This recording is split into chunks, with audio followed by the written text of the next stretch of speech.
안녕하세요. 그리스도의 영상학교로 전하신 목사입니다.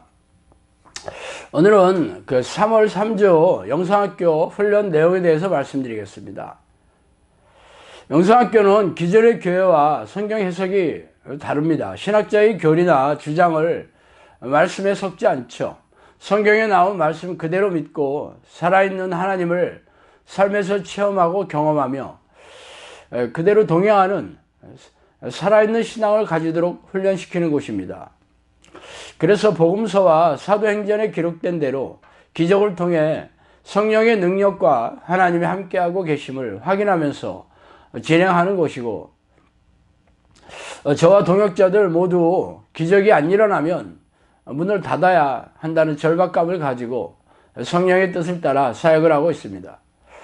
영상학교가 기존 교회와 다른 한 가지는 우리의 기도 훈련을 성령께서 저에게 주신 예언을 토대로 이루어진다는 것이죠. 서신서와 복음서가 익혔던 시대에 하나님께서는 예언을 멸시하지 말고 특별히 예언을 하려고 하라 라고 말씀하셨지만, 성령의 은사가 없는 교회 지도자들은 은사 자체를 인정하지 않거나 위험한 것으로 치부하고 있는 것이 현대 교회의 현실입니다.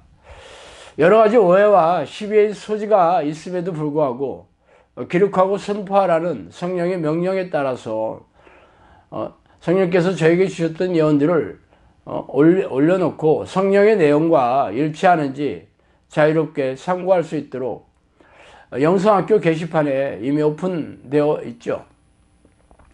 성령이 주시는 깃발을 보고 주님의 양이 찾아오는 것이 바로 영상학교이기 때문입니다. 저한테 그랬어요. 앞이 캄캄한 자들이 얼마나 많은지 내 눈으로 보게 될 것이다 라고 성령께서 저에게 말씀하셨어요. 이렇게 앞이 캄캄한 자들이 깃발을 들고 찾아오라고 하시는 성령의 사랑과 은혜를 참 감사드리죠. 할렐루야입니다. 자, 그러면 먼저 기도 훈련의 올바른 목표에 대해서 말씀드릴게요. 격투기 종목에는 체급이 있죠. 헤비급, 미들급, 플라이급 등 몸무게를 중심으로 나뉘는데, 훈련을 하다 보면 각 체급마다 정해진 몸무게보다 10에서 12kg 정도 더 나가게 되죠. 그러나 시합 전에는 이유를 막론하고 각 체급에 정해진 몸무게를 반드시 맞추기 위해 체중을 줄여야 합니다. 개체량 측정 시에 몸무게가 오버하면 무조건 탈락이죠. 우리가 영상학교에서 기도 훈련하는 목적은 정해져 있어요. 성령의 사람이 되는 것입니다. 성령의 능력, 즉 귀신을 쫓아내고 귀신들이 일으킨 고질병을 고치는 능력은 기본이죠. 또한 각종 성령의 은사들을 가지고 영혼 구원 사역의 도구로 사용될 수 있는 사람이 되는 것입니다. 이러한 성령의 능력이 나타나지 않으면 기도를 나름대로 열심히 했다는 것이 아무런 의미가 없습니다. 훈련하는 태도나 내용이 부족한 것이 아니라 하나님이 원하시는 수준에 이르지 못하는 것이기 때문이죠. 그래서 수시로 나의 기도의 분량이나 빈도 혹은 강도가 혹은 자기 부인의 수준을 점검하셔야 하고, 하나님이 기뻐하시는 수준에 나를 맞추어야 합니다. 유별나게 죽기 살기로 쉬지 말고 기도해야 되겠죠. 그럴 때 죄와 싸워 이길 능력도, 자기 부인할 능력도 주시고 하나님께서 인정해 주시기도 합니다. 자, 두 번째는 하나님을 만나는 것이 먼저죠. 신약 성경에 나오는 모든 사람들은 문제가 있어서 예수님께 나왔어요.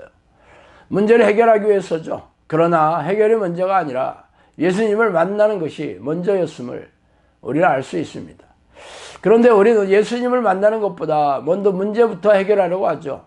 이것이 바로 예수님을 못 만나는 이유입니다.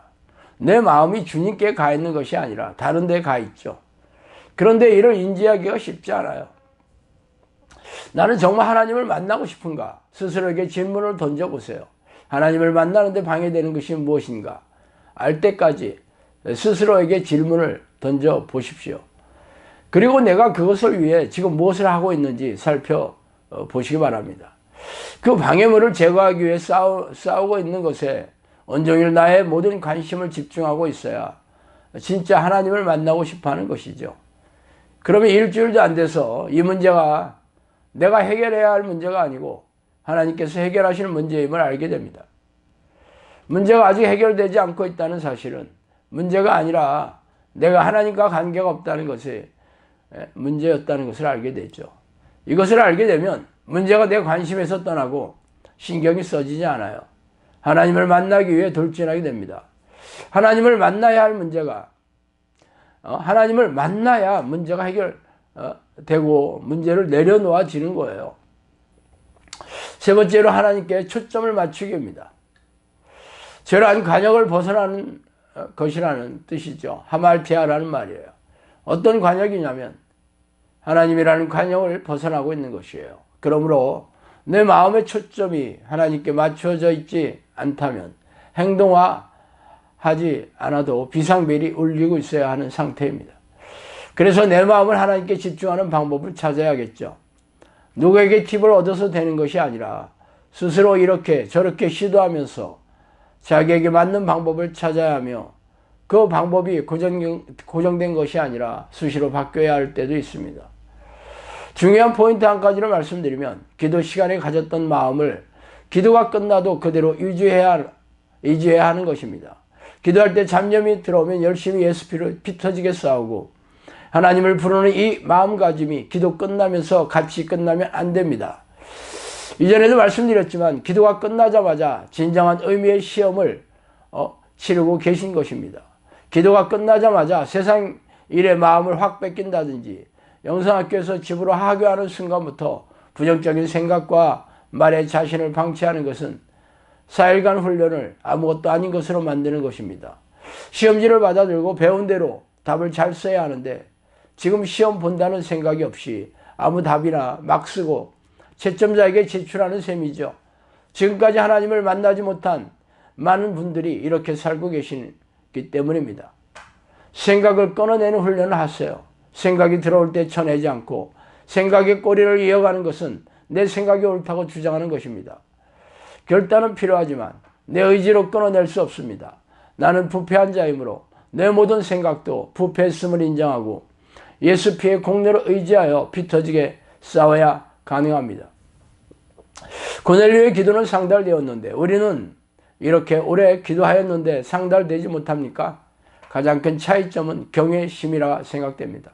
내가 일상에서 어떻게 하나님을 경외해야 하는지 깊이 고민해야 합니다. 나의 말 속에, 나의 생각 속에, 나의 생활 방식과 습관 속에 경건함이 있는지 살펴보십시오. 경외심이 있는 사람은 말 한마디 할 때마다 주저하면서 조심하려고 했습니다. 미안하다는 말을 안 하는 아버지는 자녀와 아내에게 이 말을 하려고 애쓰고 간섭이 심한 엄마는 자녀의 행동을 믿어주고 격려하려고 시도해야 합니다. 자기가 하고 싶은 말을 다 하지 말고 멈춰보는 것을 연습해보는 것도 좋습니다. 내 자아 속에 세워놓은 기준, 잣대를 작은 것부터 꺾는 연습을 할 때 자기를 부인할 힘을 주시고 사람의 일과 하나님의 일을 구별할 수 있는 능력을 주십니다. 내 속에 들어와 있는 사람의 생각을 처리하지 않으면 성령의 사람이라 할지라도 언젠가 넘어지게 됩니다. 네 번째로 감사로 훈련하기입니다. 감사로 제사를 드리는 자가 나를 영화롭게 하나니 그 행위를 옳게 하는 자에게 내가 하나님의 구원을 보이리라. 시편 50편 23절 말씀이죠. 하나님은 누구에게 구원을 베풀어 주시는가요? 내가 하나님만 사랑하고 원하는지 무엇을 보고 알 수 있을까요? 이것을 평가하시는 하나님의 기준 한 가지가 바로 감사하는 태도입니다. 우리가 모든 것을 감사해야 하지만 특히 하나님의 마음에 닿는 감사가 있습니다. 바로 나 같은 죄인을 구원하시려고 예수님이 오셔서 죽어주신 그 은혜를 감사하는 것이죠. 하나님을 알지도 찾지도 않았고 억울한 분노, 원망, 미움, 시기, 불평등 이런 죄로 내 마음을 묶고 있으면 귀신의 권세 아래서 풀려나지 못하고 고통과 불행의 늪에 허우적대다가 지옥으로 떨어지게 됩니다. 이것을 풀어내는 방법은 아무도 사랑할 수 없는 악한 나를 위해 독생자를 보내사 죽게 하신 그 은혜를 감사하는 것입니다. 이 죄의 문제를 해결하기 위해 창세전부터 계획하신 것이기 때문에 내 마음이 이 큰 은혜가 아닌 주변적인 것들에 빼앗겨 있다면 마음이 하십니다.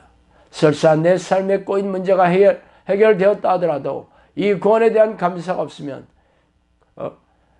구원이 없는 것이죠. 온 마음을 다해서 예수 보혈의 은혜가 가슴으로 내려오게 해주시고 요청하세요.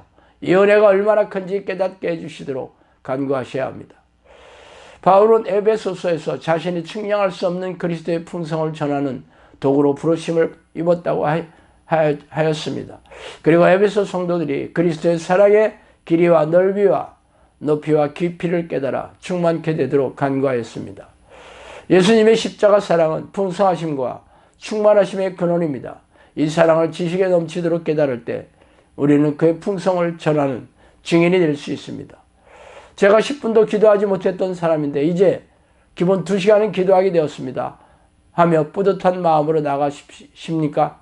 저 같은 죄인이 십자가에서 흘리신 예수 보혈로 말미암아 열어놓으신 공로로 거룩하신 하나님의 이름을 부르는 은혜를 입게 해주시니 감사합니다 하는 마음으로 기도하세요. 어떤 형제가 회사차를 몰고 가다가 복잡한 차로에서 가벼운 대인 접촉사고를 냈답니다. 200만 원 가량의 벌금이 내야 할 형편에 있었는데 이 사실을 알고 있었던 상관이 회사 법무팀을 움직여서 벌금을 3분의 1 수준만 낼 수 있도록 줄여주었습니다. 게다가 줄어든 벌금의 반을 내주겠다고 하였습니다. 이 형제는 정말 감사합니다. 벌금은 그냥 제가 해결하겠습니다 라고 말했는데 그 상관은 이 형제의 얼굴을 빤히 쳐다보면서 말했습니다.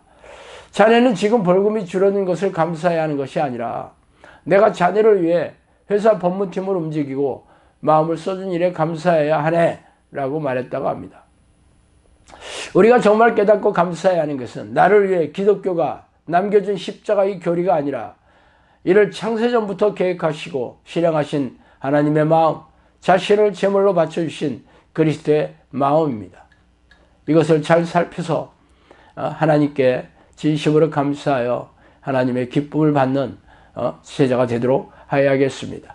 자, 오늘은 여기까지 하겠습니다. 감사합니다.